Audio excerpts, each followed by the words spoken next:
শুনেছি। এই জনগণ শহীদ ওসমান হাদির হত্যাকারীদের বিচার চায়, সুন্দর সুন্দর কথা শুনতে চায় না।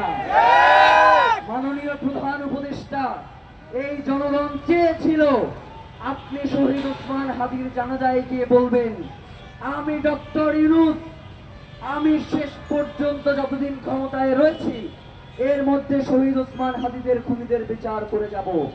আপনি কি বললেন? আপনি বললেন আপনি শহীদ ওসমান হাদিকে ধারণ করেন। শহীদ ওসমান হাদির খুনের বিচারের মধ্য দিয়ে একমাত্র শহীদ ওসমান হাদিকে ধারণ করা যাবে, এর বাইরে আর কোনো পথ নাই। প্রিয় ভাইয়েরা, নির্বাচনের সময় হবে, আমাদের দাবি আমরা আমাদের মতো করে আদায় করব। দুইটাকে আমরা কেউ এক করে ফেলবো না।